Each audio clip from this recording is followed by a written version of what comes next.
So the process when you're buying an off-grid container home is similar, but it has a few things that you might want to keep in mind that would pertain more to the solar and the water supply. And that's why I brought Daryl in, our off-grid expert, to help explain some of those things that you might need to take into consideration when purchasing an off-grid container home. So when you're looking at property to place your off-grid container home, or maybe you already have property, there's a few things that you would want to keep in mind, maybe to check on first would be if there's any permits required, either that's through the city or the county, and a lot of times in off-grid situations, it might be remote enough where there wouldn't be any, but we do recommend that you check to see if there's any permits required. And if there are any permits required, see if they've got a minimum square footage requirement.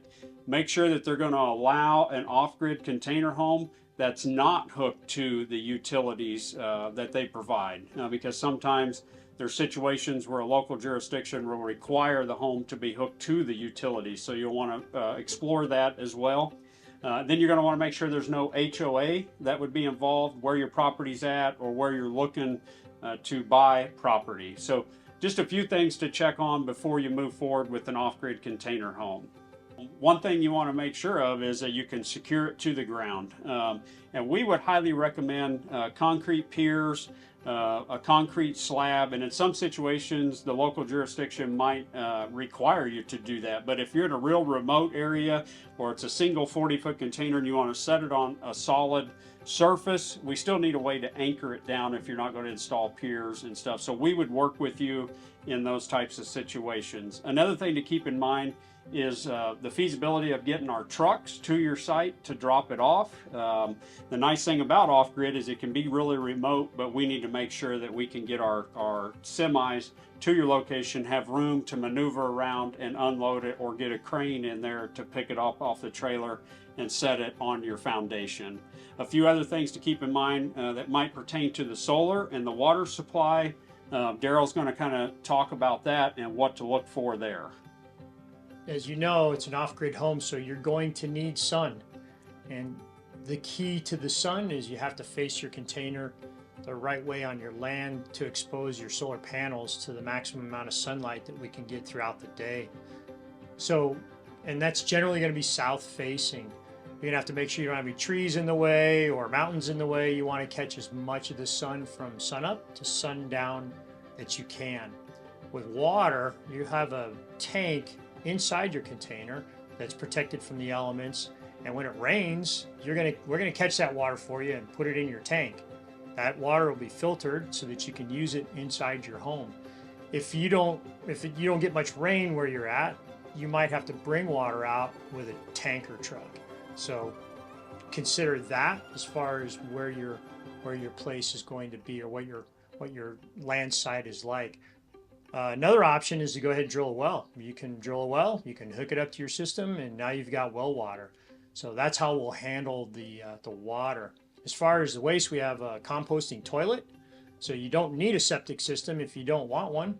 If you want one, we'll give you a flush toilet and you can use a septic system. So if you have a well and a septic system, you won't notice the difference at all. It'll be just like living in town. So now we're on to the next step, and that's the fun part of picking your floor plan. And we've taken a lot of time to design 3 different off-grid models that you can choose. We've got a single 40-foot, 320 square foot, and then we got 2 640 square foot models that are 1 and 2 bedrooms. So we got you covered on the models that we have for you to choose from. Once you select which one fits your needs best, you can hit the start your journey or get a quote button on the website and walk through all the finishes, pick all the finishes, and it would give you a price at the bottom that would include the model, all the finishes, the delivery and installation, so it would give you a complete cost. As far as the components with the solar and the water, Daryl can explain what would be kind of included on each one of those models. So when you buy a single 40-foot container home, the beauty of it is we're going to deliver that home to your site, and we're going to deploy that solar for you. So your solar's already mounted to your container. We're going to tip it up to the right angle so it catches the sun the way it needs to, and we're going to just start capturing all those electrons so that you can live comfortably, just like you're living on the grid. And what we have is we have It's called an inverter, and what this inverter does is it's going to capture that sun power and it's going to convert it into voltage that we're going to store in a battery for you. And once we store that energy in a battery, later at night when you want to use that energy, it's going to come right back out of those batteries, right back through that inverter. And it's going to turn it into the whatever power source or type of power that you need for your needs, whether it's baking a cake or running a hot water heater or watching television. Whatever it is you want to do, you're going to have all the power you need. So some of the responsibilities of either the general contractor or whoever's going to be preparing the site would be, one, working with the city or county to get the correct permits if they're required. They're going to need to install the driveway, compact it down so when we deliver, we got a solid surface.